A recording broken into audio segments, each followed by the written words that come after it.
ભુવનભાનું માનસ મંદિર છે મુંબઈમાં. વિહાર કરીને હું ભિવંડી આવતો હતો ને રસ્તામાં એક ગામ છે, ત્યાં સાંજના સમયે અમે સુવા માટે સ્કૂલમાં ઉતર્યા.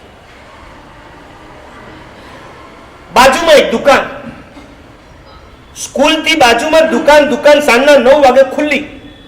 અને અમે માતૃ પઠવવા માટે બહાર આવ્યા. નાનો છોકરો બહાર આવીને મને કે મથણ વંદાવી, અને હું ચમક્યો.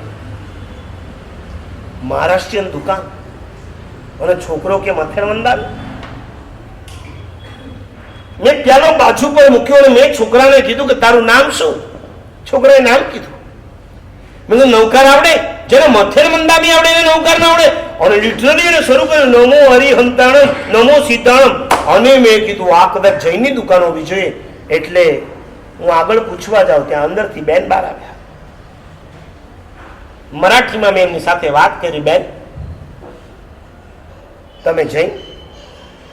અને એ વખતે બેનની આંખમાં આંસુ આવ્યા. મને કે મારા સાહેબ હું જૈન છું, મારો મિસ્ટર અજૈન છે, મહારાષ્ટ્રીયન છે. જુઓ કુળની વિષમતા. મેં કીધું તમે અહીંયા ક્યાંથી? હવે સાંભળજો. અને એની આંખમાંથી આંસુ ચાલ્યા. મેં કીધું બોલો બેન. અને એણે કીધું ભિવંડીમાં અમુક લત્તામાં રહેતી હતી, બહુ સારા ઘરની છોકરી છું, પપ્પા ટ્રસ્ટી છે. અમારી બિલ્ડિંગની અંદર જે માણસ સફાઈ કરવા આવતો હતો એની સાથે મારે લવ થઈ ગયો. મા બાપને પૂછ્યા વગર ભાગીને મેં લગ્ન કર્યા. અને જે દિવસે મા બાપને ખબર પડી તે દિવસે મા બાપે કહી દીધું આજથી આ ઘર તારા માટે બંધ. મારા સાહેબ હજી તમને કહું છું, આપ ભિવંડી જાઓ, મારા ઘરે જજો, મારા મા બાપને સમજાવજો.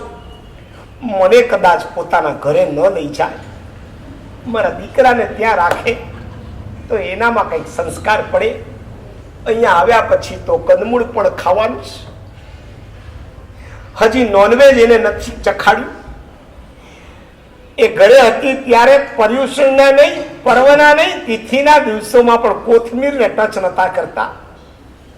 અહીંયા 12 માસ કંદમૂળ ખાવાના. ભૂલ મારી જ. મારી ભૂલના પાપે મારા સંતાનને સજા ના ભોગવવી પડે માટે કહું છું મારા સાહેબ, મારા મા બાપને સમજાવીને મારા દીકરાને ત્યાં બોલાવી લો. કમસે કમ એનામાં તો સંસ્કાર પડે.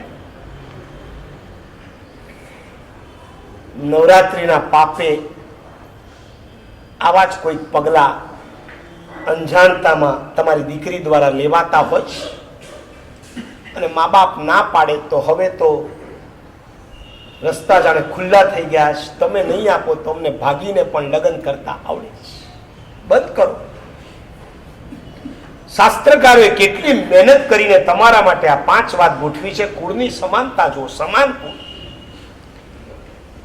તમે જૈન કુળમાં જન્મ્યા છો, તમારે જૈન કુળમાં જ જવાનું. સમાન શીલ. તમારા ઘરમાં જેવા આચાર પડાતા હોય એવા આચાર જેના ઘરમાં પડાતા. જરૂરી નથી, નોટ નેસેસરી કે તમે કંદમૂળ નથી ખાતા એટલે સામેનો જૈન ન જ ખાય એવું નથી. આજકાલ તો જૈનો પણ કંદમૂળ ખાતા થઈ ગયા. પણ એ મા બાપોને કહું છું કે તમારી દીકરીને જયારે આપવાના હો તો કમસે કમ તમારા ઘરમાં જો ના ચખાડ્યું હોય ને તો એના ઘરમાં પણ ન ચખાતું હોય, ન જ ખવાતું હોય તો જ તમારી દીકરીને મોકલજો.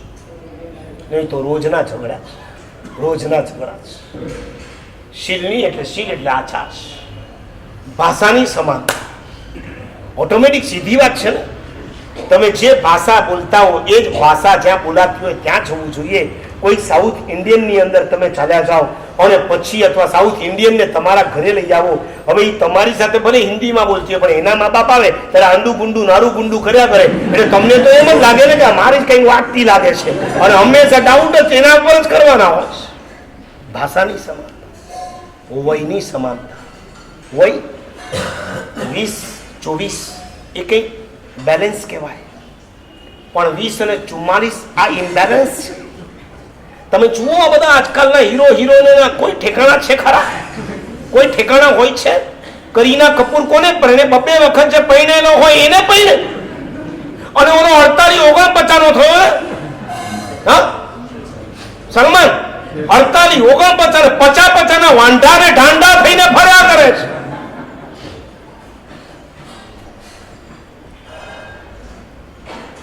વયની સમાનતા જોઈએ. ભાષાની સમાનતા જોઈએ. અને નંબર 5, ધનની પણ સમાનતા જોઈએ.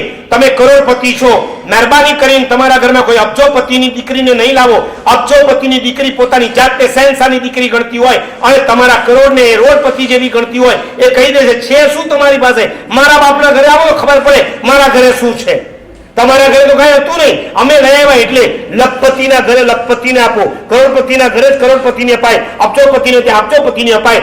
ઇમ્બેલેન્સ જો ત્યાં થઈ જાય, છોકરી જો શ્રીમંત હશે તો તમને સંભળાવશે, અને છોકરી જો ગરીબ હશે ને શ્રીમંતના ઘરે જશે તો ઓલો છોકરા વાળા સંભળાવશે. તારા બાપે તને આ પૂછે શું, તું લાવી છે શું? અમારા પૈસે તો તું મોજ મજા તાગડ ધૂના કરે. રામ જાણે અહીંથી કેટલું જ તારા પિયરમાં સરકાવી દીધું હશે. કેટલા બ્લેમ, કેટલા આક્ષેપ, કેટલા આરોપો થતા હોય. પરમાત્માએ આવી 5 સમાનતા આપણને કીધી છે.